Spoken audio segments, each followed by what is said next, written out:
présidente du Front National est tout sourire. Discours à suivre évidemment en direct sur iTélé. Juste après, nous débrieferons tout cela avec Myriam Ankawa qui est sur place pour iTélé.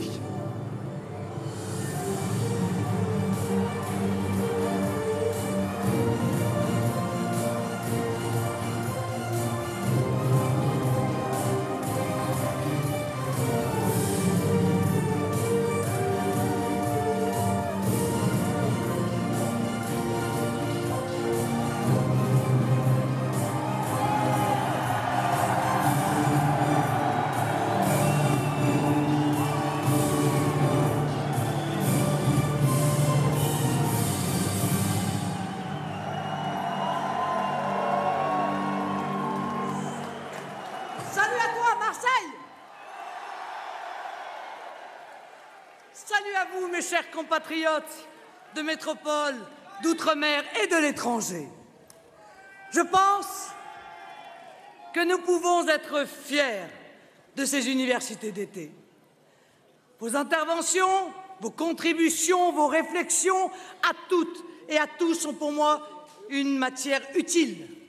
J'ai toujours besoin de ce terreau, le terreau fertile de vos idées pour continuer à enrichir notre projet pour la France. Merci à tous les intervenants et bravo.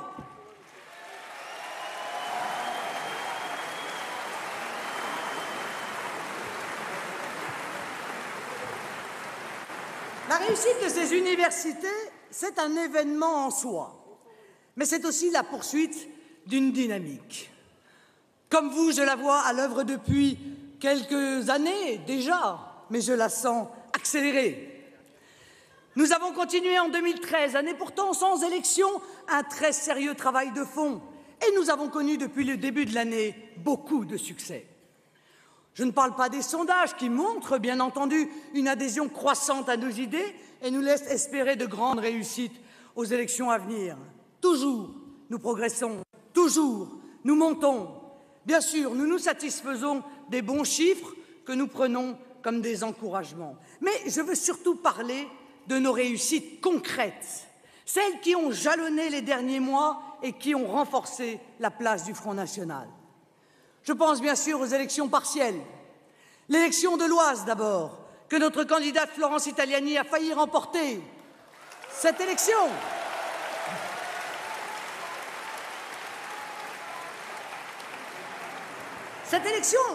elle a fait date parce qu'elle a montré que nous avons maintenant des capacités de progression et de rassemblement qui surpassent toutes les prévisions.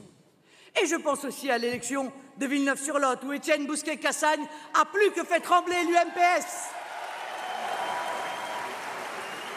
Alors même que tous les partis du système s'étaient ligués contre sa candidature, il a lui aussi fait exploser les compteurs. Ces deux partiels sont une extraordinaire motivation pour nous, le camp des patriotes. Elles montrent que le soi-disant Front républicain est mort, que la funeste bipolarisation de la vie politique est enterrée et surtout que les électeurs de plus en plus adhèrent à nos idées, que le vote Front National, moins encore que les autres, n'est un vote protestataire, mais au contraire, qu'il est un vote positif, d'adhésion, assumé, plein d'espoir.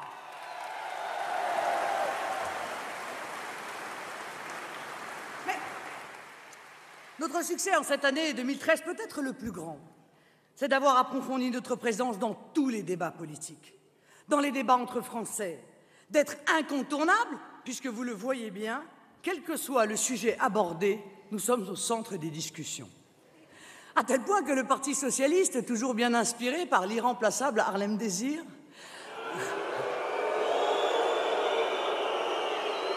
le pauvre, a choisi de consacrer son université d'été non pas au chômage, non pas à la croissance, encore moins à chercher des solutions pour améliorer la vie des Français, mais au Front National. Voici le Parti socialiste qui veut se lancer dans la déconstruction de notre programme. Mais c'est bien la preuve, mes chers amis, que notre programme est au cœur de toutes leurs préoccupations. Qu'ils viennent, nous les attendons avec gourmandise.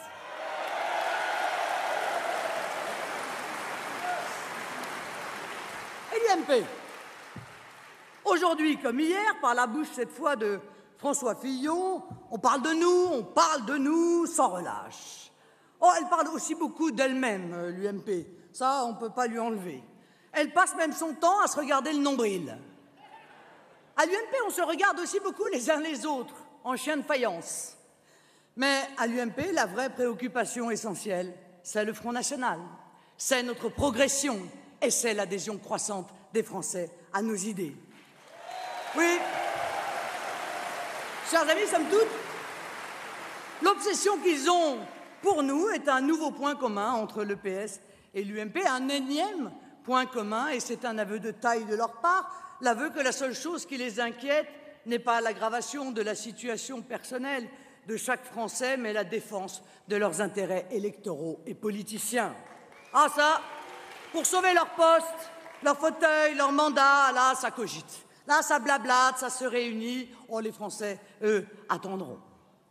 Alors, si nous sommes si hauts aujourd'hui, si nous sommes aujourd'hui aussi présents dans le cœur et l'esprit des Français, si nous sommes de plus en plus capables de rassembler les patriotes et représentons objectivement la seule force politique porteuse d'espoir, si tous les regards convergent vers nous, si nos anciens, qui ont une longue expérience de la vie politique, sont en train de nous rejoindre en masse et qui comprennent où est la sincérité et où se cachent les mensonges, ce n'est pas le fruit du hasard. J'entends parfois dans la bouche de certains commentateurs, partisans, ces petites phrases, ces petites analyses de comptoir, presque aussi méprisantes qu'indigentes, qui consistent à conclure par paresse intellectuelle que le Front National ne progresse que parce que la situation de la France se détériore. Ces réflexions, qui au passage leur évitent de se remettre en cause, sont aussi la conséquence de la peur du système pour lui-même. Ce système qui sent bien qu'il est à bout de souffle, en bout de course. Il ne pense plus, il rabâche, il n'argumente plus, il radote et finit par montrer son vrai visage comme le célèbre portrait de Dorian Gray, sclérosé, rabougri, desséché.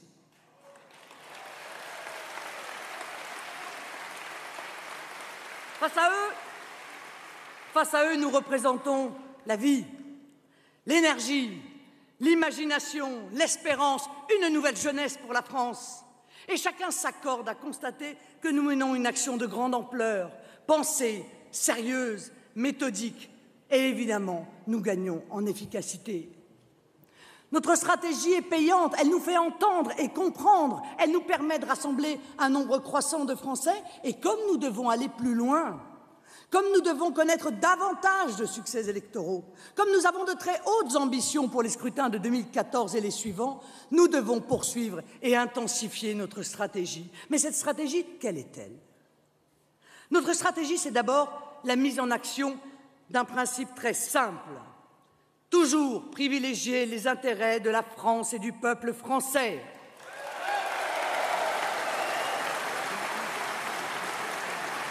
À la différence de beaucoup d'autres, nous ne nous inféodons à personne. Nous sommes indépendants. Et de cette indépendance, nous tirons notre discours de vérité. Nous sommes toujours ceux qui cherchons ce qui est bon pour la France et les Français. C'est pour cela que nous ne sommes affiliés à aucun camp, ni la droite, ni la gauche, toutes deux en échec parce que partisanes. Notre seul camp, c'est celui de la France.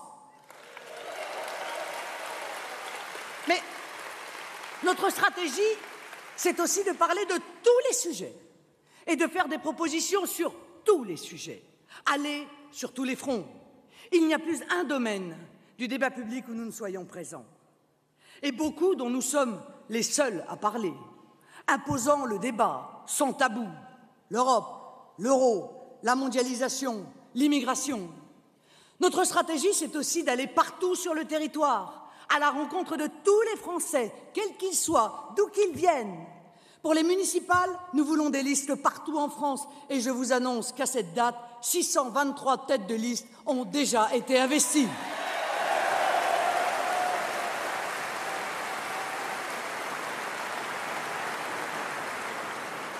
Vous savez aussi que j'ai entamé, début 2013, un tour de France des oubliés, au plus près de la réalité des Français, dans toute la France, de toutes les conditions sociales. Il m'a permis de constater à quel point dans nos campagnes, dans nos lointaines banlieues, dans tous les coins de France, méprisés de tous, nous sommes attendus, nous sommes espérés. J'achèverai bientôt ce tour de France à Brachet, petit village où je me suis déjà rendu pendant la présidentielle, village symbole de l'oubli dans lequel des pans entiers du territoire se trouvent. Et notre stratégie, enfin, ne l'oublions pas parce que c'est aussi le cœur de nos ambitions. C'est une volonté farouche de rassembler les Français. Droite et gauche divisent, fragmentent la société par leurs mensonges, par leurs échecs, par leurs tactiques permanentes de communication et de diversion. Nous sommes à l'inverse les garants de l'unité nationale. Nous luttons contre les ferments de la division parce que nous n'avons qu'un seul credo. Unis, les Français sont invincibles.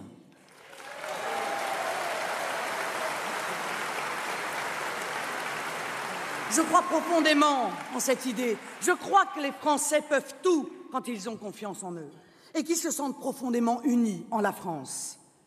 Mais je sais aussi, malheureusement, l'état actuel de désespérance de la société française. Je sais que depuis l'élection de François Hollande, la déception face à la gauche ressemble étrangement à la déception éprouvée face à la droite auparavant. Je sais le dégoût qu'inspire aujourd'hui la classe politique, inconsistante et inconséquente à la plupart des Français. Je sais qu'ils sont atterrés face à ce concours du pire auquel se livrent UMP et PS, Nicolas Sarkozy, puis François Hollande. Je les comprends, ces Français. Je sais les ravages de l'insécurité, si forte, ici à Marseille, qu'on peut parler de partie du territoire national désormais hors de la République, hors de l'état de droit. Je sais le retour aux féodalités, à la barbarie, et je sais que chacun en souffre parfois dans sa chair, et ça n'est pas à vous, à Marseille, que je vais l'apprendre. Les règlements de compte ne sont que la partie la plus voyante d'une insécurité quotidienne, et les ministres ne viennent que pour la photo. Ah, Monsieur Valls, réunis les élus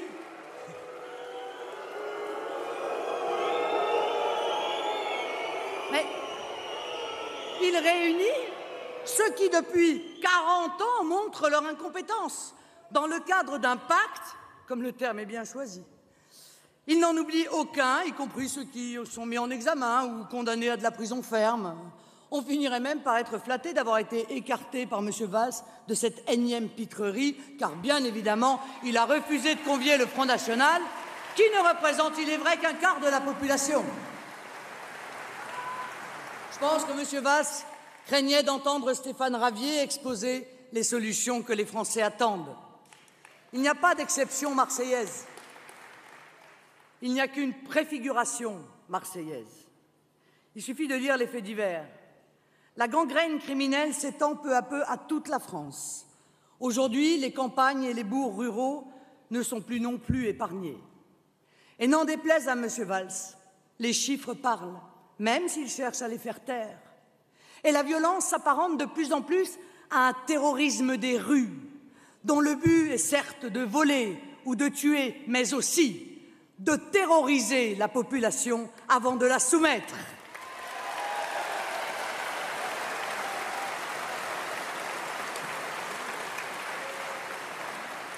Je mesure plus que jamais à quel point la France est déstabilisée. Je sais à quel point la France est aujourd'hui déstabilisée dans ses rapports humains, profondément dégradés.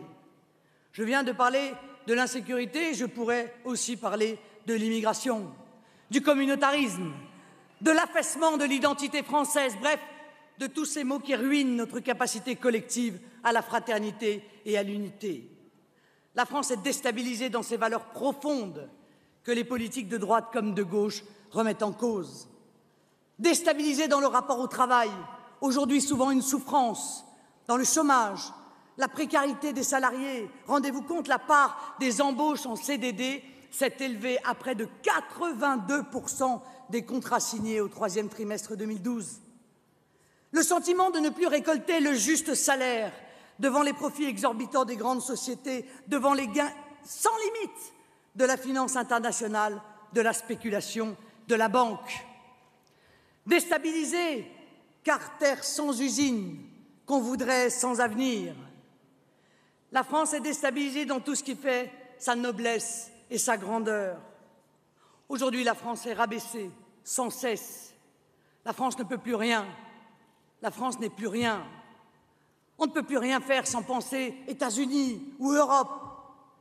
Politique étrangère, souveraineté économique, culture, éducation, modèle social, plus rien de ce qui était autrefois une part constitutive de la grandeur française ne semble pouvoir exister aux yeux d'élites qui ont, pour l'ailleurs, les yeux de Chimène.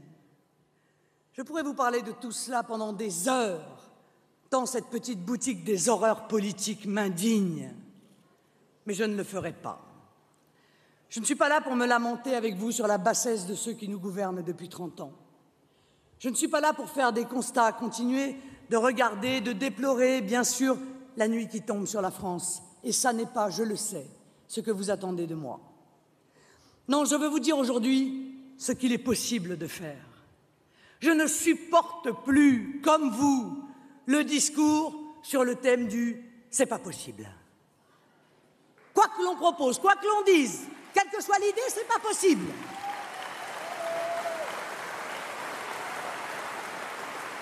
Je ne veux pas que vous désespériez et je veux porter un espoir. Je sais que la France a besoin de nous. Je sais que la France compte sur nous pour que nous puissions bientôt, au pouvoir, la remettre d'aplomb. Alors je veux dire aujourd'hui, par votre intermédiaire, à la France, quelle est ma perspective française. Il faut d'abord à la France retrouver sa liberté en tant qu'État, sa liberté en tant que nation. Une France libre, c'est une France souveraine et indépendante, deux notions inextricablement liées.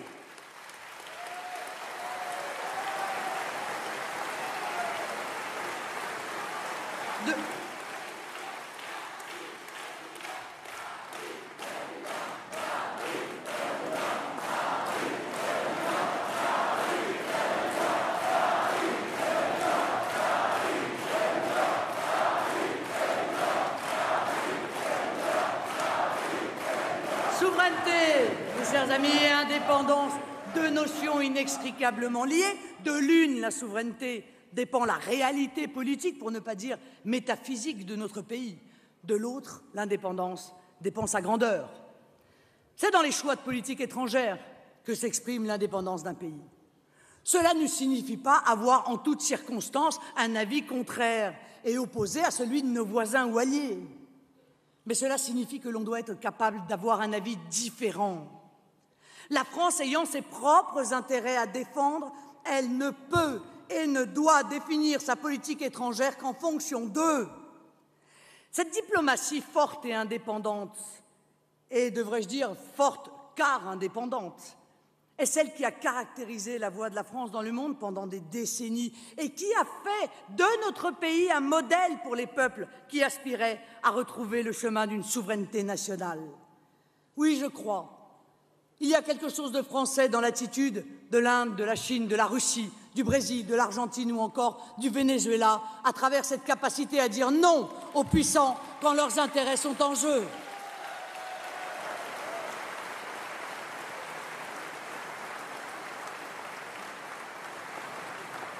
Refus de l'atlantisme, volonté d'être une puissance d'équilibre, nécessité de l'existence d'un monde multipolaire. Il existait jusqu'à peu, bon gré, mal gré, une certaine constance dans la diplomatie française. Il n'en est plus rien. Elle fut brisée d'abord par Nicolas Sarkozy. Alignement systématique de la France sur les États-Unis. Réintégration du commandement intégré de l'OTAN. Réorganisation de nos implantations militaires à l'étranger, loin des zones de notre influence naturelle de l'Afrique vers le Moyen-Orient. Affaiblissement impardonnable de nos armées et réduction de leur format. En 2011, la France se rendait complice de l'assassinat d'un dirigeant étranger et plongeait la Libye dans un chaos islamiste dont elle ne s'est jamais relevée.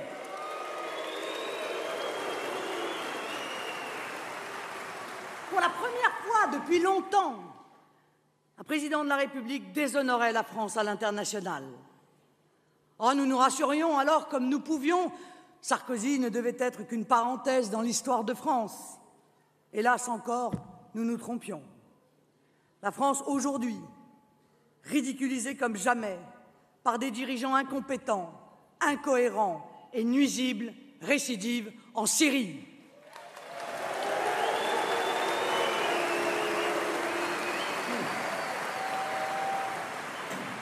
Qui aurait deviné que sous ces airs placides de modeste président du Conseil général de Corrèze, François Hollande cachait un belliciste aussi zélé?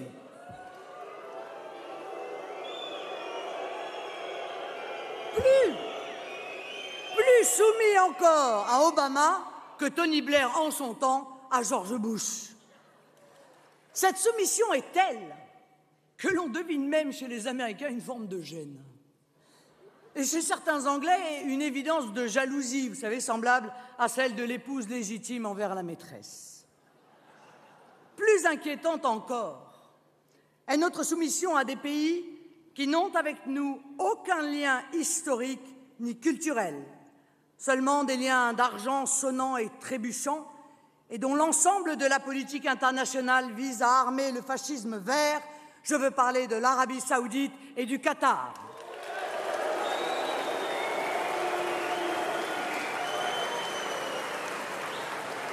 Ces deux pays, arrière-garde de tous les mouvements djihadistes internationaux, alimentent à force d'armes et d'argent le terrorisme et la guerre, non seulement en Syrie, mais aussi au Sahel, en Afghanistan ou hier en Libye. La France, maîtresse des USA, devenue catin d'émirs bedonnants.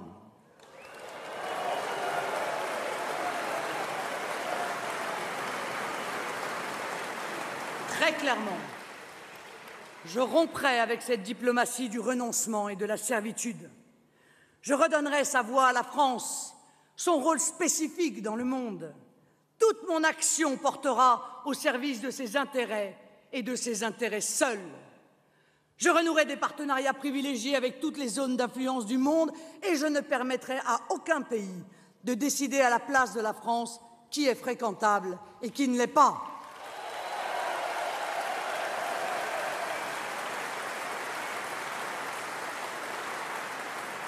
Une diplomatie forte suppose également un outil militaire et de renseignement digne de ce nom. Une armée pleinement autonome, sans carence capacitaire, dotée des moyens matériels et humains nécessaires. Je reconstituerai un arsenal militaire à la hauteur des ambitions que je nourris pour la France et je graverai dans le marbre de notre Constitution cette limite minimale de 2% du PIB pour notre budget militaire.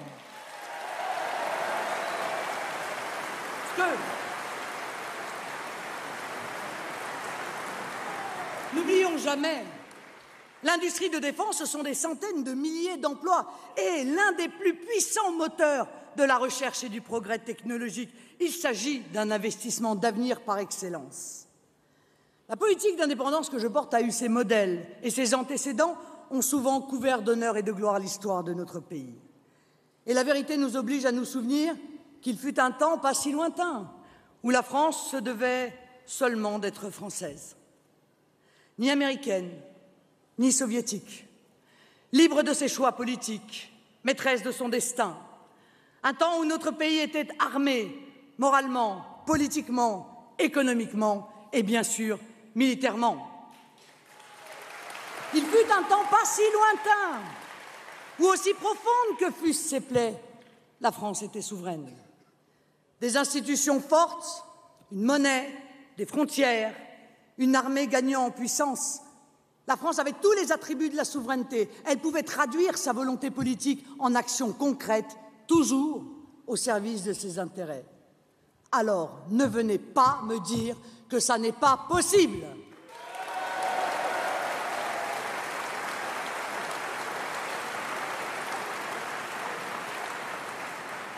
Vous l'avez compris, nous avons donc le double devoir impérieux de récupérer et notre indépendance et notre souveraineté, ce qu'assurément nous ferons à l'instant même où le peuple français nous aura donné sa confiance.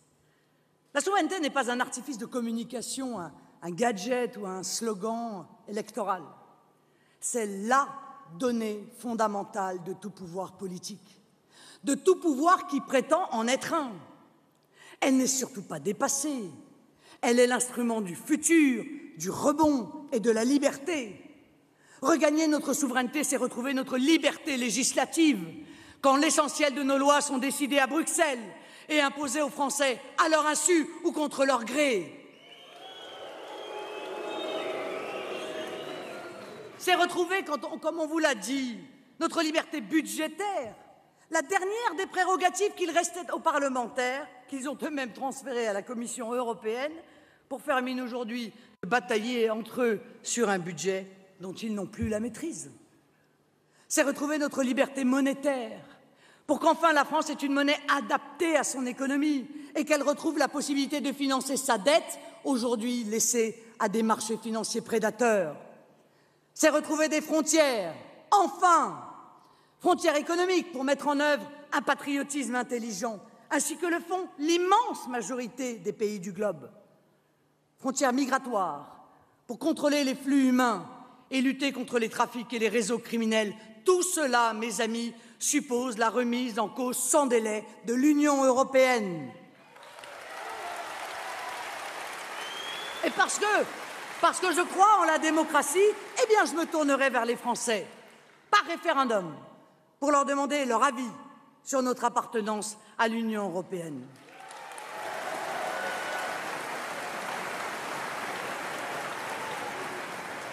Et puis,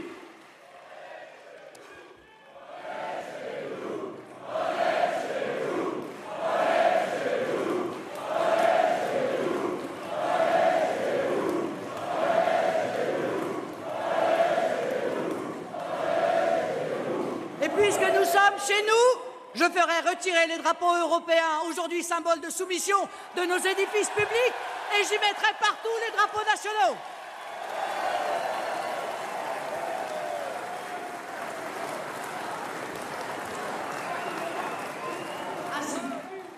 Mes amis, je ne parle pas de l'Europe pour le plaisir de parler de l'Europe, mais parce qu'il faut que les Français soient plus nombreux à comprendre qu'on ne peut rien faire sans défaire cette Union européenne. La souveraineté, c'est aussi la reconnaissance d'un souverain, au-dessus duquel rien ni personne ne porte. En France, ce souverain, c'est le peuple. Lui et lui seul. Oh. Or, l'histoire a montré que son autorité n'était pas absolue quand de serviles parlementaires se sont autorisés à bafouer sa volonté comme étant une faute si lourde qu'ils n'en paieront probablement jamais le prix. En adoptant en 2008 un traité européen contraire à la volonté populaire librement exprimée moins de 3 ans plus tôt, ces parlementaires se sont rebellés contre leur souverain légitime. Ce précédent est le coup le plus rude jamais porté à la démocratie depuis la Seconde Guerre mondiale. En conséquence de cette trahison, je retirerai au Parlement son pouvoir constituant, qui sera désormais l'apanage exclusif du peuple.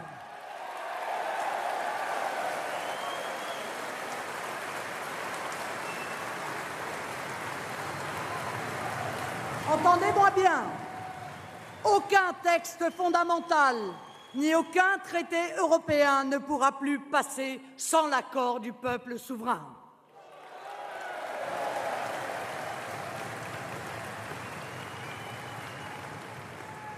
Et je mettrai par ailleurs en place un véritable référendum d'initiative populaire pour que les Français, par eux-mêmes, se saisissent, s'expriment et tranchent les questions de leur choix.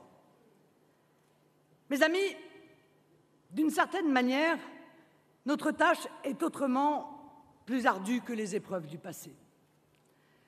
Nous combattons un ennemi que nous ne voyons pas et qui pourtant chaque jour remporte de nouvelles victoires. Or, le projet est connu, mais les auteurs se cachent. Détruire la France, son identité et son pouvoir pour lui substituer une entité supranationale et illégitime au service exclusif du marché et des puissances d'argent. Nous évoluons dans un monde pernicieux, dominé par le mensonge, par la com, comme on dit, où le pouvoir subrepticement est passé des mains du peuple à celles d'individus non élus. des gens parfaitement étrangers au destin de la France et qui ont pu compter sur l'extraordinaire servitude d'une élite française indifférente au sort de la patrie. Nous nous battons contre des forces aux capacités redoutables, mais qui n'ont cependant pas mesuré la puissance intrinsèque du peuple français quand celui-ci reprend la conscience de lui-même et de son unité.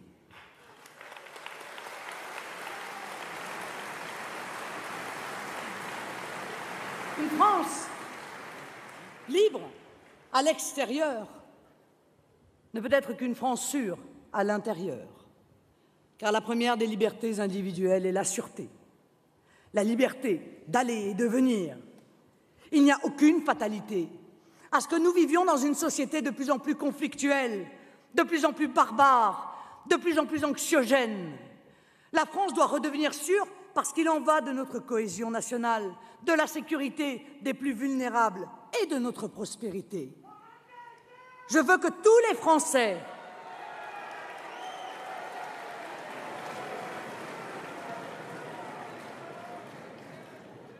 et aussi, je le dis avec force, toutes les Françaises puissent circuler librement, en toute sécurité, partout sur le territoire national, dans tous les quartiers de nos villes, à toutes les heures du jour et même de la nuit.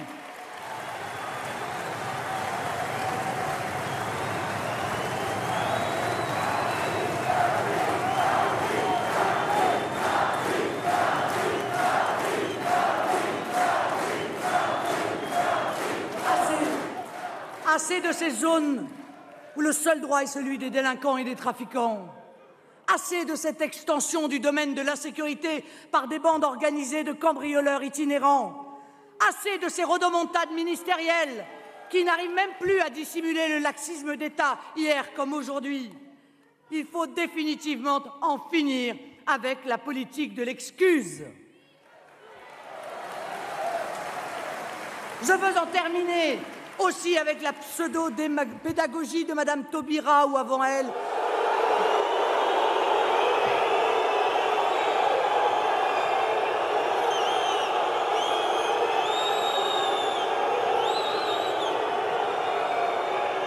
Espérons qu'elle vous entende.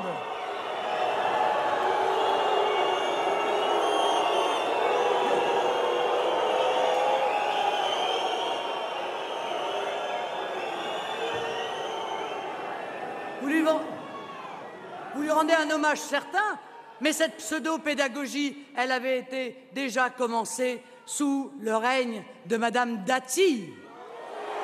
Eh oui. Et de tous leurs alliés en bien-pensance qui fournissent les rangs de l'UMPS. La sanction doit être appliquée dès la première transgression de la loi, dès le premier délit, même le plus petit.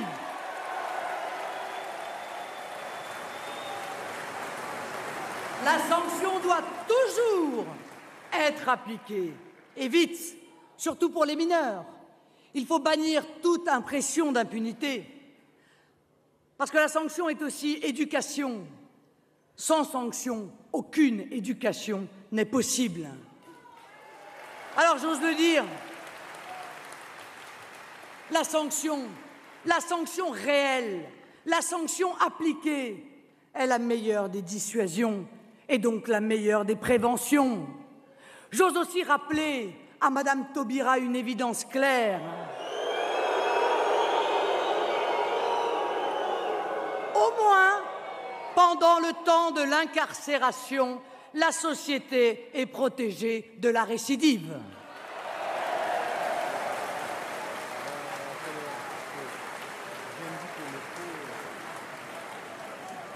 Et parce que la sanction, c'est la justice que l'on rend aussi à la victime, eh bien, n'oublions jamais la victime. Pensons d'abord à elle et ensuite seulement aux délinquants ou aux criminels. Alors, d'où vient cette insécurité grandissante? Du laxisme d'État. Mais aussi, pourquoi le nier, de l'immigration. D'une immigration massive, incontrôlée, favorisée. 200 000 entrées légales chaque année depuis 10 ans. Et combien de clandestins? Je le dis et ne fais que dire une évidence juridique.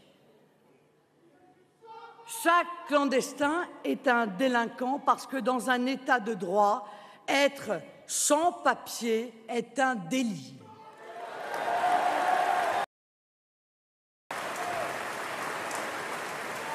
Mais comment voulez-vous que ces clandestins puissent le comprendre, mes chers amis, puisqu'aujourd'hui, c'est un délit sans peine, et même, disons-le, un délit rémunérateur et quasiment récompensé.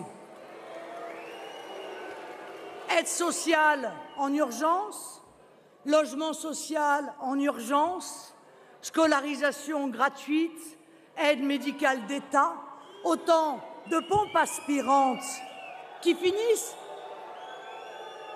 par rendre la situation hors contrôle et la position du délinquant plus appréciable que celle des honnêtes gens.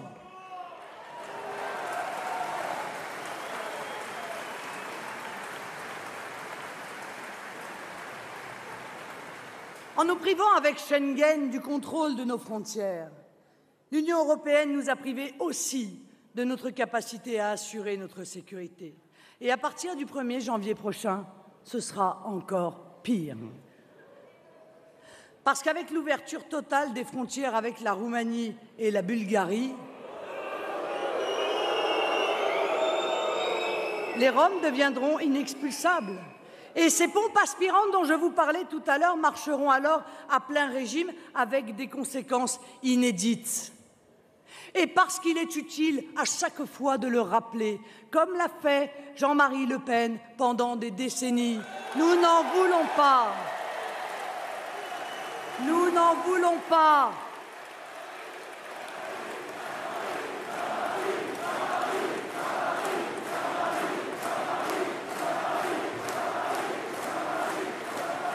Nous n'en voulons pas aux immigrés en tant qu'individus. Nous considérons que les responsables de cette situation sont les politiques qui se sont succédés depuis 40 ans au pouvoir.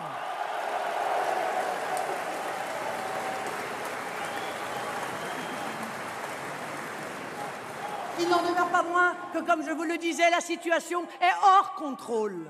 Et les Français doivent exiger l'abrogation de Schengen et ne pas accepter de plier devant les apôtres du laisser-aller, du laisser-faire, du laisser-venir. Quant au droit d'asile, il est aujourd'hui totalement dévoyé, devenu une vulgaire filière nouvelle d'immigration, comme si on n'en avait pas assez, clandestine d'ailleurs au passage, ayant tout de même subi une hausse de 74% dans les 5 dernières années. Je demande d'ailleurs, en votre nom, l'abrogation immédiate de cette loi qui oblige les préfets à loger pendant le temps d'instruction de leur dossier, soit en moyenne 18 mois, les étrangers en attente d'un éventuel statut de réfugié politique, et ce avant les citoyens français. Je demande que les prestations familiales soient réservées aux Français, quelle que soit leur religion ou leur absence de religion, quelles que soient leurs origines ethniques ou la couleur de leur peau, mais aux seuls Français, aux seuls qui ont la nationalité française.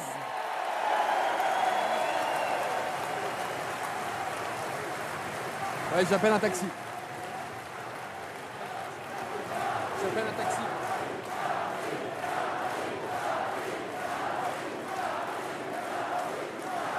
Je demande que les emplois en ces temps de chômage soient accordés en priorité aux Français. Et ma conception est la même pour les logements sociaux au nom d'une saine justice.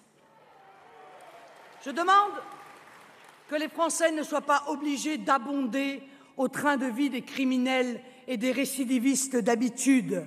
Il faut donc leur supprimer les aides sociales. A fortiori, quand le délire fiscal qui a vu créer en 2 ans par Nicolas Sarkozy et François Hollande 84 nouvelles taxes, près de 30 milliards d'alourdissements fiscaux chacun, payés par des Français aujourd'hui sur la paille. Je demande que les travailleurs français soient protégés contre toutes les concurrences déloyales à commencer par celles dont ils sont victimes sur le territoire national.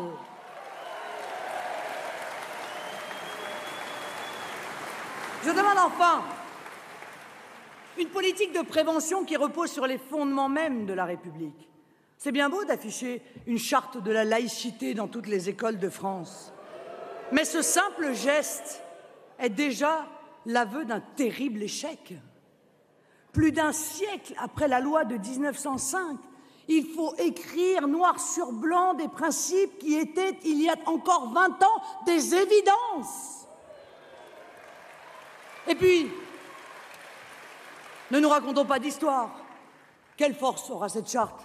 Alors que la Cour de cassation, en vertu des directives européennes, a condamné la crèche Bébilou qui avait licencié une salariée qui portait le voile?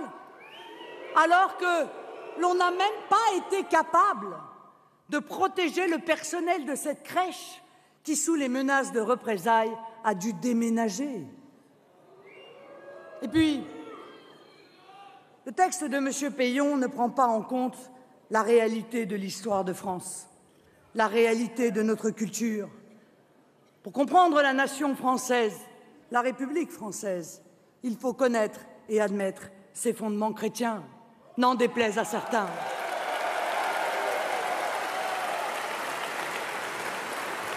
D'ailleurs, vous remarquerez qu'aucun problème concret n'y est abordé dans cette charte. Ni la nourriture halal dans les cantines scolaires, ni le voile à l'université, ni la séparation des sexes dans les piscines, et la liste est longue. Alors cette opération est encore un aveu que le système se complaît dans la politique de l'affichage. Cette charte pour rien ne peut mettre fin à ce multiculturalisme qui fragmente la population de la France selon la religion et les origines. La Grande-Bretagne, les Pays-Bas, l'Allemagne et même les États-Unis constatent l'échec du multiculturalisme et de la discrimination dite positive. En France, la droite archaïque et la gauche obsolète n'ont encore rien appris, rien compris. L'UMP et les centristes se sont empressés d'apporter leur soutien aux socialistes Peillon, espérant benoîtement qu'un bout de papier punaisé dans un préau puisse régler les problèmes qu'ils ont créés. Voilà 40 ans de Valéry Giscard d'Estaing avec son regroupement familial, à François Hollande avec ses naturalisations pour tous. Droite et gauche encouragent cette immigration massive pour le grand plaisir du MEDEF et des grands patrons voraces. Eh bien, ça n'est pas l'avenir que je veux pour la France. L'assimilation à la nation française est indispensable et elle ne se fera qu'en arrêtant l'immigration légale et clandestine, en rappelant des règles claires et fermes et en redonnant à chacun la fierté d'être français.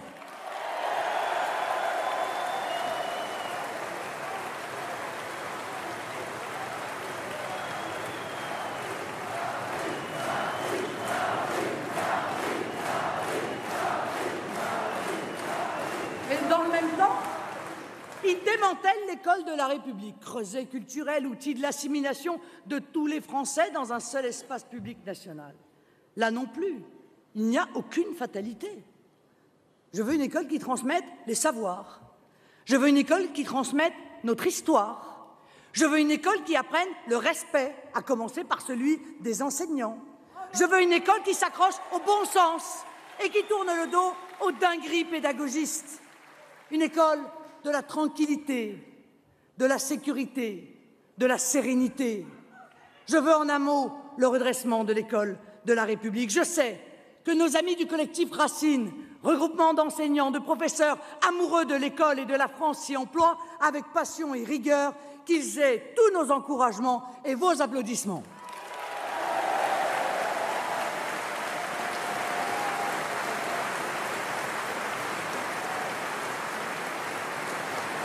La France est une et indivisible.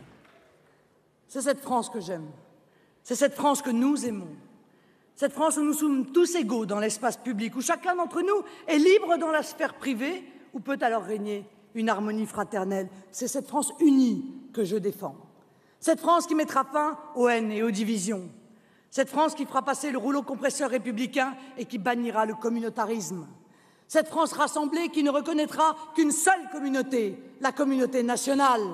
Cette France qui n'aura pas peur de s'aimer et de s'afficher. Cette France de la fraternité entre les Français, où toutes et tous ne seront que Français et rien que Français.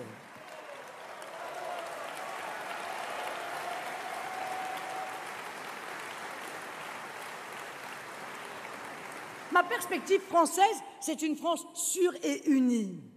Et c'est aussi, naturellement, une France prospère, une France redressée, une France innovante, industrielle, agricole, une France qui retrousse les manches, une France au travail qui offre un emploi à chacun et qui cesse de se faire marcher sur les pieds dans la mondialisation. Pas de perspective française, pas d'avenir pour nos jeunes, pas de dignité pour nos anciens, sans redressement économique et social. La terre de France, je ne la crois pas un instant condamnée à n'être qu'une vaste friche industrielle ou un terrain en jachère. Je ne me résous pas à ce que les files d'attente devant Pôle emploi soient plus fournies que celles devant les grilles de nos usines. Je crois profondément au génie français. J'ai une confiance totale dans nos savoir-faire, la formation d'excellence que nos écoles savent encore donner. J'ai la certitude que si on lui propose un grand dessein, le peuple de France, étudiants, travailleurs, retraités, créateurs, chercheurs, aura à cœur de travailler d'arrache-pied pour se relever. Alors oui, mes chers compatriotes, je fixe en matière de prospérité 3 grands objectifs. Et je ne fais qu'une seule promesse, tout mettre en œuvre pour les atteindre. Ces 3 objectifs sont simples. Redonner du travail aux Français, remettre la justice là où il n'y a plus qu'injustice et faire de la France un pays qui produit. Ces objectifs, le travail, la justice, la production ne sont pas des mots comme ça lancés en l'air. Et bien sûr, on ne les atteindra pas par je ne sais quel miracle, en claquant des doigts ou en répétant ad nauseam les mêmes mensonges sur une croissance miracle qu'on invente de toutes pièces pour tromper et tromper encore une opinion publique légitimement en colère. Ces objectifs, travail, justice, production, tranchent avec les discours lénifiants de ceux qui ont toutes échoué depuis si longtemps, mais qui, par la grâce d'un retour aux affaires, voudraient nous faire croire qu'ils peuvent donner des leçons de compétence. Nous mettrons tout en œuvre dans la clarté et dans la vérité pour remplir ce contrat que je passe avec les Français. Un contrat exigeant, mais qui mérite de le porter de toutes nos forces. Ce que je veux, c'est une France qui tienne son rang face à la mondialisation sauvage. Une France qui retrouve des muscles pour faire valoir ses atouts et protéger ses intérêts. C'est la grande bataille que je lancerai pour le protectionnisme à nos frontières nationales. Un protectionnisme intelligent, tarifaire et non tarifaire, qui visera à rétablir une concurrence juste quand aujourd'hui elle est déloyale, quand aujourd'hui, sans aucun respect pour quelque norme que ce soit, on devrait laisser sans rien dire des productions venues d'Europe de l'Est, de Chine ou d'ailleurs submerger notre marché national, où l'on devrait sans réagir laisser délocaliser nos productions ou nos services, ou encore, comme dans le bâtiment ou le transport par exemple, laisser nos entreprises et nos salariés être sur notre propre territoire victimes d'un dumping social féroce. Pas de réindustrialisation sans protectionnisme, c'est-à-dire sans sortir de cette attitude naïve et suicidaire face à des concurrents qui, eux, n'hésitent pas à défendre et à protéger leurs intérêts. Et parce que je ne vous fais qu'une seule promesse, tout mettre en œuvre pour atteindre ces objectifs, je ne reculerai devant rien. Et certainement pas devant les oukases ultralibéraux des grands prêtres de l'Union européenne.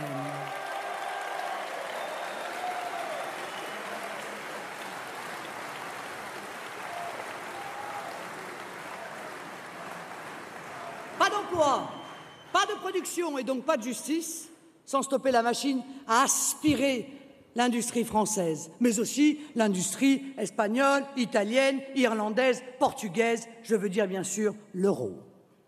Monnaie unique, monnaie inique. Invention allemande, qui correspond provisoirement d'ailleurs aux intérêts de l'Allemagne, c'est assez logique, ou plus exactement aux intérêts du grand patronat allemand, mais qui défait nos pays.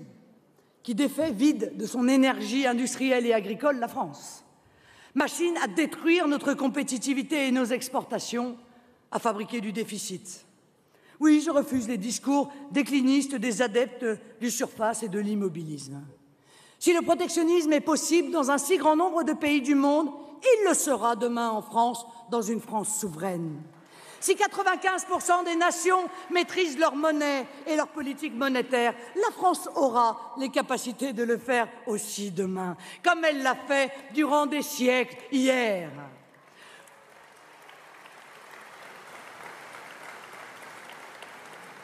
Je refuse de voir mon pays mourir pour les beaux yeux de la Banque centrale de Francfort.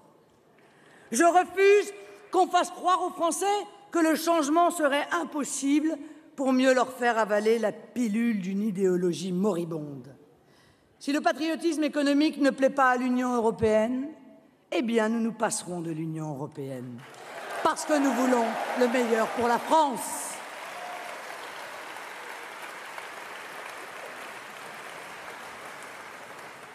Mais une France qui crée de l'emploi, de la justice, une France qui produit, c'est une France qui demain demandera par une loi à son État, à ses collectivités locales, à ses entreprises publiques d'acheter en priorité français. C'est une France qui n'obéira plus aux directives insensées d'une Europe qui veut privatiser tous les services publics, qui veut faire entrer la loi de l'ultra-rentabilité et à tout prix, notamment au prix de l'égalité des citoyens et en réalité de la prospérité des consommateurs. C'est une France qui valorisera le travail par une fiscalité beaucoup plus juste pour les ménages comme pour les PME. Une France qui n'acceptera plus de voir des retraités vivre dans des conditions indécentes. Une France qui protégera l'environnement parce qu'elle produira sur place et non parce qu'elle aura créé 36 taxes verdâtres.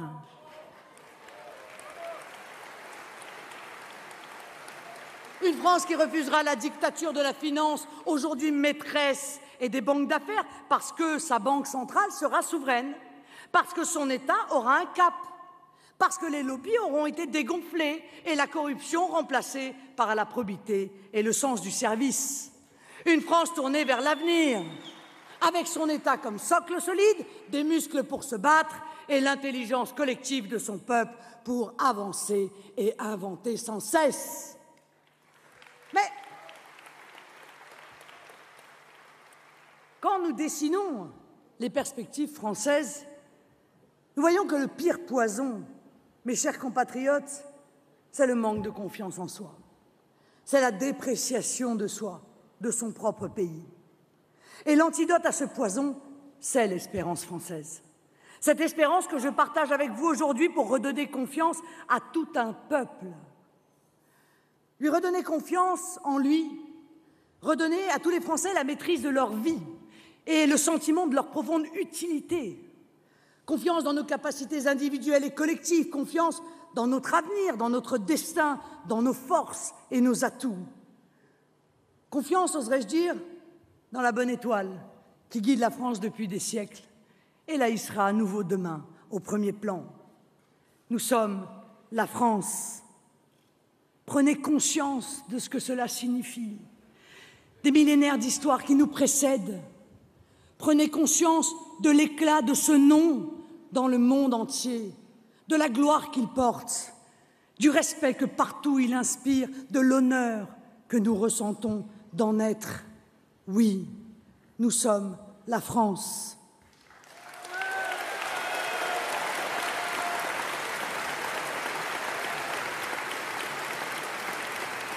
Nous sommes ce pays qui peut compter sur un peuple de bon sens quand ses élites ont trahi. Un pays unique, une nation politique, la plus politique d'entre toutes les nations du monde. Un pays qui abat l'impossible quand il est uni et rassemblé. Nous ne sommes pas le passé, nous ne sommes pas petits, nous ne sommes pas moyens, nous ne sommes pas un musée, nous ne sommes pas une région d'Europe, nous ne sommes le vassal de personne. Je ne veux qu'aucun Français en doute. Je vous demande, mes chers compatriotes, de ne pas laisser vos pseudo-élites salir votre pays et de vous battre avec la première des énergies pour faire respecter votre droit à la fierté. Car Ce n'est pas le peuple français qui est faible, ce sont nos élites qui l'affaiblissent.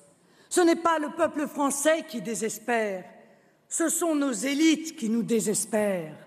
Le peuple français n'a pas peur, ce sont nos élites qui nous font peur. Ce n'est pas le peuple français qui manque de courage, ce sont nos élites qui le découragent.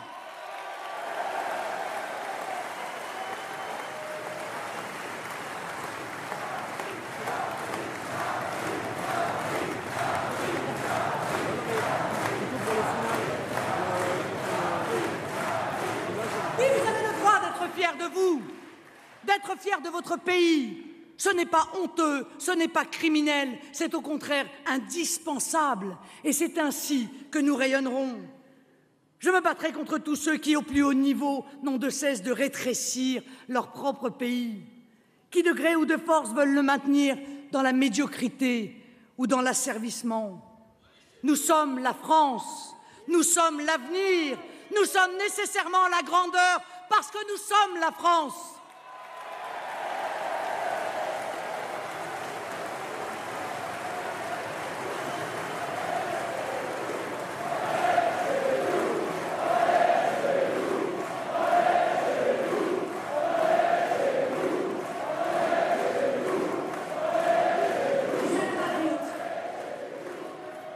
Sûr de soi ne veut pas dire seul. Sûr de soi ne veut pas dire présomptueux. Sûr de soi ne veut pas dire irréaliste. La confiance est d'abord le reflet de l'amour que l'on porte à sa patrie. Si la France chasse de sa tête les oiseaux de mauvais augure et les velléitaires de gauche et de droite, alors les portes de l'avenir lui seront grandes ouvertes. Voilà pourquoi je vous demande de croire en vous. Et voilà pourquoi je mettrai fin à toutes les repentances. Je ne supporte pas qu'on symbolise par des repentances aussi inutiles, mensongères que blessantes la volonté de rabaisser la France, cet acteur du monde qui s'est toujours battu pour l'opprimer et l'asservir et qui est encore, malgré ses dirigeants, symbole de liberté dans le monde. Voilà pourquoi je remettrai l'enseignement de l'histoire de France au cœur des programmes scolaires.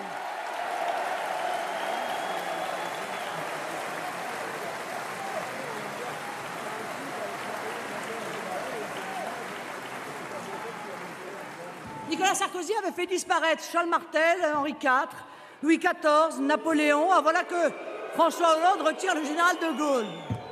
Mais à ce rythme-là, ils n'ont qu'à supprimer l'enseignement de l'histoire, je pense que ça ira plus vite. Mais pour qui se prennent-ils ? Le passé ne leur appartient pas. Ils ne peuvent pas en disposer à leur guise. Je rendrai donc aux Français toutes les composantes de leur patrimoine, au premier rang desquelles leur histoire glorieuse. Oh. Vous savez, le chemin du redressement que je dessine avec vous ne sera pas tous les jours facile, c'est certain. Mais il sera vrai, il sera juste, il sera enthousiasmant.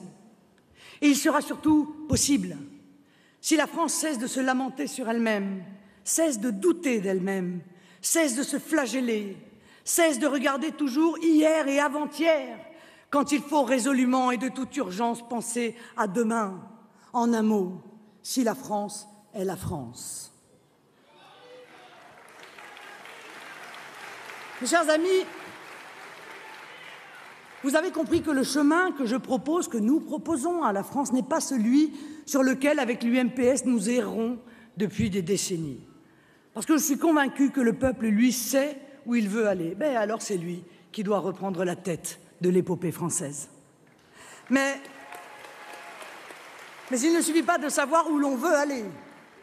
Il faut aussi savoir comment on y va. Je ne veux pas proposer aux Français de continuer à faire de la politique comme on en fait en France depuis maintenant trop longtemps. Le fossé qui sépare le peuple des politiques est devenu un gouffre. Le divorce entre la classe politique traditionnelle et les Français est consommé. Et c'est un divorce pour faute, au tort exclusif de l'UMPS. Il n'est plus possible d'appliquer aujourd'hui les mêmes recettes. Alors, Puisqu'ils sont de plus en plus nombreux à nous faire confiance, je veux commencer à dire aux Français qu'il y a une autre manière de faire de la politique. Je veux commencer à expliquer la nouvelle politique que je propose aux Français. Il y a d'abord une réflexion à mener sur la notion de promesse.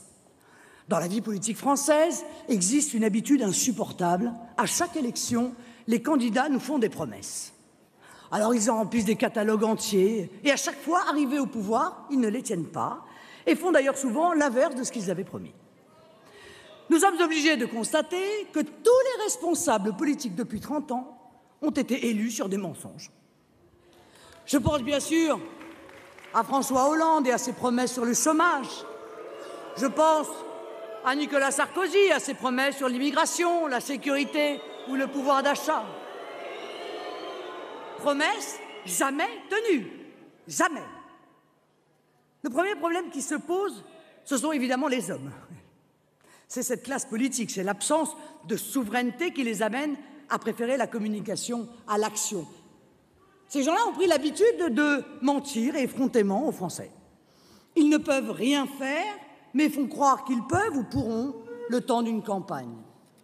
Ça n'a pas tant d'importance pour eux, puisque leur préoccupation essentielle n'est pas qu'est-ce qu'ils feront lorsqu'ils arriveront au pouvoir, mais comment arriver à se faire élire. La tactique politicienne a pris le pas sur la politique, les moyens sur la fin, les promesses sur les objectifs, la défense des intérêts personnels sur celle de l'intérêt général. C'est vrai, il faut le reconnaître et le dire avec franchise aux Français. Nous vivons dans un monde complexe. Et dans un monde complexe, il n'est pas possible de faire des promesses simplistes ou purement idéologiques.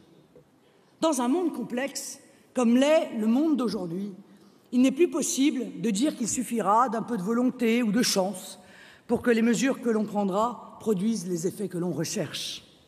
Il n'est plus possible de faire croire à chaque élection qu'avec les mêmes recettes, demain, tout ira mieux.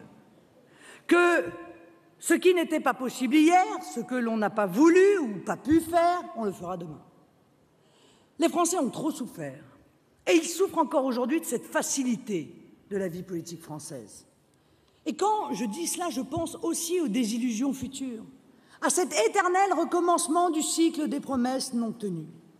Et je veux que cela change. Nous devons revoir fondamentalement notre manière de voir la politique. La politique, ce ne sont pas des coups de baguette magique, des incantations ou des danses de la pluie. La politique, ce doit être un combat de tous les jours pour tenir les objectifs fondamentaux que l'on s'est fixés. C'est un combat contre les effets pervers des décisions que l'on prend, c'est un combat contre les forces puissantes qui veulent contrecarrer la volonté du peuple. Ces forces contraires, et la finance internationale en est une, comme certains conservatismes ou certains fanatismes, on sait qu'elles se manifesteront et l'on doit se préparer à les affronter. La politique, ce doit être un combat au nom de grands objectifs que l'on fixe avec le peuple, par et pour le peuple. Et c'est l'engagement fondamental, peut-être la seule promesse que l'on soit en droit de faire, dans laquelle l'on puisse mettre toute son énergie, toute sa détermination, toute son audace au service de ses objectifs. Oui, dans cette nouvelle politique, fini les enchaînements de promesses, place aux objectifs. Que le peuple sache clairement pourquoi il vote, qu'il sache ce qu'il veut faire, ce qu'il se fixe comme ambition, et le chemin sera alors clair pour tout le monde. Fixer quelques grands objectifs pour la France. Ce que j'ai fait aujourd'hui, et ne vous faire qu'une seule et unique promesse, tout mettre en œuvre pour atteindre ces objectifs, pour respecter la parole du peuple français, ses choix fondamentaux. Voilà une nouvelle façon de faire de la politique. La nouvelle politique, c'est de dire aux Français, avant les élections, que ce ne sera pas facile, que l'on ne se remettra pas de 30 années d'abandon, d'errance et de défaite en un mois ou en une année. La nouvelle politique, c'est un langage de vérité, pour dire qu'il ne faudra pas fléchir sur certaines orientations, qu'il faudra être ferme. Je peux le dire aux Français, quand nous serons au pouvoir, nous ne ferons pas plaisir à tout le monde. Nous ne satisferons pas toutes les demandes minoritaires. nous ne pourrons pas faire dans la démagogie, parce que nous devrons nous en tenir à l'essentiel. Nous devrons d'abord et avant tout atteindre les objectifs sur lesquels nous aurons été élus par la majorité des Français, parce que c'est la voix du peuple qui s'exprime à travers les élections.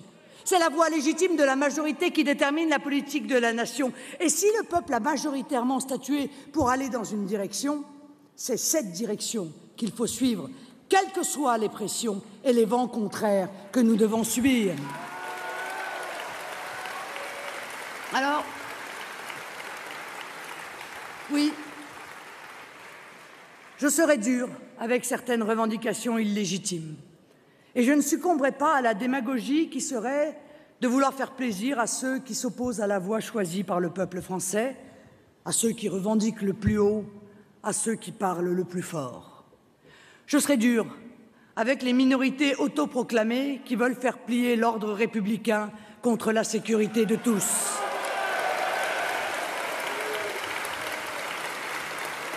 Je serai dur avec ceux qui fraudent la sécurité sociale contre la survie de notre modèle français. Je serai dur avec les spéculateurs qui veulent s'enrichir sur le dos des travailleurs et des entrepreneurs contre la vitalité de notre économie. Je serai dur avec les fanatiques qui veulent imposer leurs lois dans l'espace public, dans l'école et dans l'entreprise contre la laïcité et l'universalité des lois.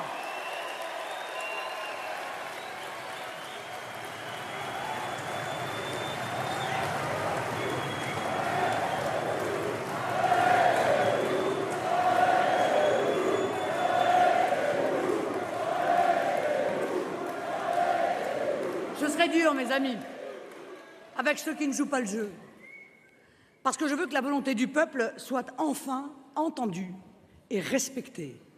Je sais qu'il y aura des râleries, des contestations, des souffrances peut-être même, mais je ne peux tolérer que des intérêts particuliers prennent trop de poids au détriment de l'intérêt général. Qu'on me comprenne bien, je ne suis l'ennemi de personne, d'aucune religion, d'aucune catégorie de la population, et je n'en veux à personne en particulier, ni ne m'attaquerai aux droits de quiconque, mais qu'on sache que je ne travaillerai qu'au service de la France et de la défense de l'intérêt des Français, dans le respect absolu du mandat qu'ils m'auront donné.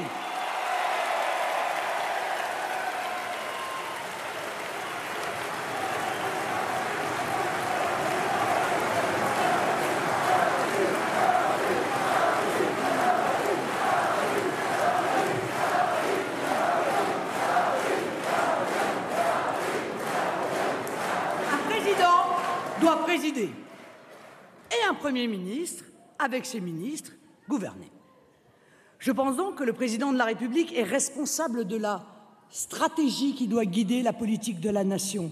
Il n'a pas besoin pour cela d'un cabinet pléthorique, de créer des doublons de ministres ou de donner à ses conseillers une autorité politique quelconque. C'est à lui de décider. Et c'est au Premier ministre de prendre en charge l'exécution des orientations déterminées. Il faut donc choisir à ce poste la personne la plus compétente pour exécuter une stratégie et à la tête de chaque ministère des personnalités qui sont en phase avec la ligne générale fixée par le peuple. Qu'il y ait des opinions personnelles émises dans le cadre de la communication gouvernementale, chacun peut le comprendre, mais qu'un ministre remette en cause publiquement l'orientation dessinée par le président de la République et à travers lui par le peuple français, ça, c'est inacceptable. Je ne pense pas, par ailleurs, puisque nous parlons du gouvernement de la France, qu'on puisse se satisfaire d'une équipe ministérielle déconnectée de la réalité que connaissent les Français. Vous le savez, nous sommes le parti de la réalité. Nous sommes le seul mouvement qui ait ce souci de tenir compte de la réalité vécue par les Français. Comment concevoir qu'un gouvernement ne comporte quasiment aucun membre issu de l'entreprise, qu'il s'agisse d'ailleurs d'entrepreneurs ou de salariés? Eh bien, c'est pourtant le cas du gouvernement actuel et c'était le cas du précédent. Mais il faut à l'inverse, dans le gouvernement, des gens qui aient expérimenté, la complexité de l'univers économique, des gens qui aient vécu l'expérience d'un salarié, qui aient conscience de ce que signifie le mot précarité, de ce que signifie la peur du chômage, l'angoisse des fins de mois difficiles, des gens qui aient eu envie un jour de créer une entreprise, qui aient vécu concrètement ce que signifie la rudesse de la concurrence. Oui, le peuple de France, dans toutes ses composantes, a le droit d'être représenté, à l'Assemblée nationale, bien sûr, mais aussi au gouvernement de la République.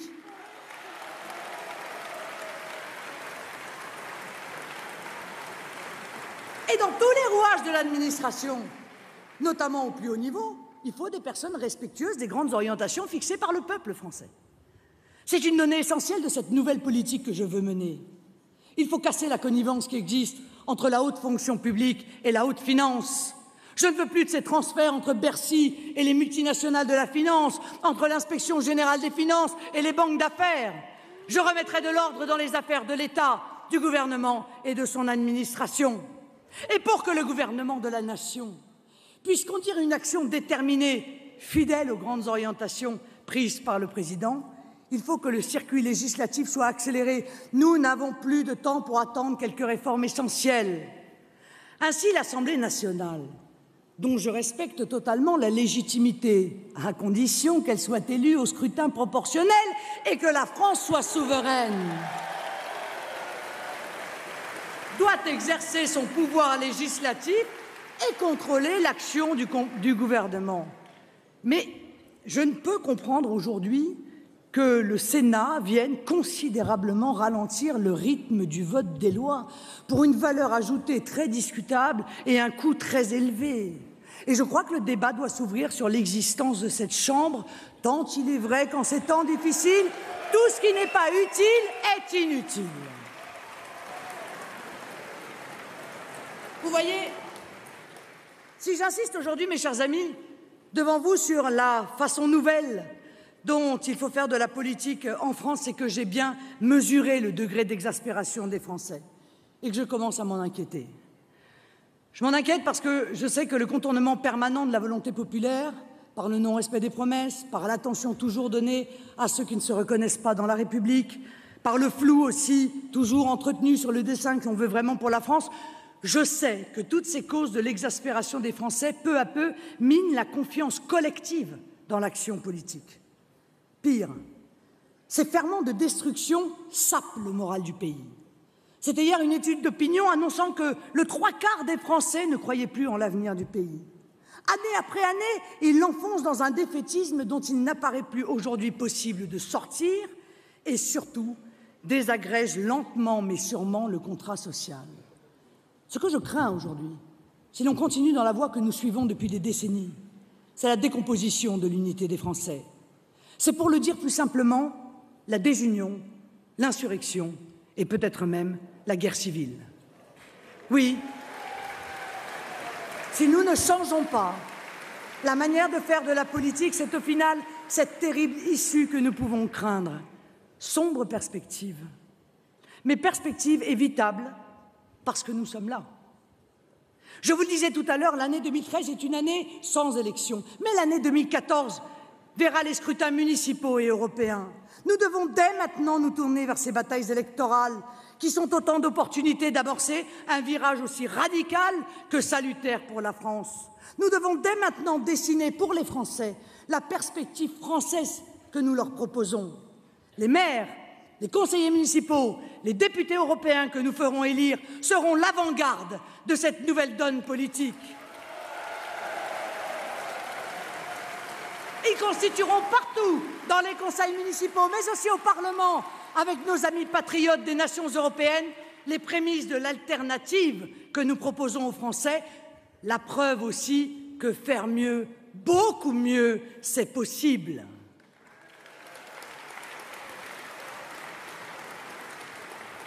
Nous menons un beau combat, et avec nous toutes les forces patriotes de France. La jeunesse nous regarde, nous attend et nous rejoint. Les Français unis sont invincibles, disais-je il y a quelques minutes. Je n'ai jamais eu de croyance plus forte. de toutes mes forces, de toute mon âme, j'ai espoir en la France et j'ai espoir en la politique. De tout mon cœur, je crois en vous.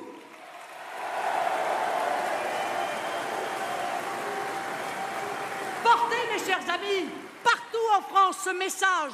La France peut se relever. Une autre politique est possible. Il ne tient qu'à vous, il ne tient qu'à nous, il ne tient qu'à la France tout entière de croire en elle-même. Vive le Front National, vive la République, vive la France!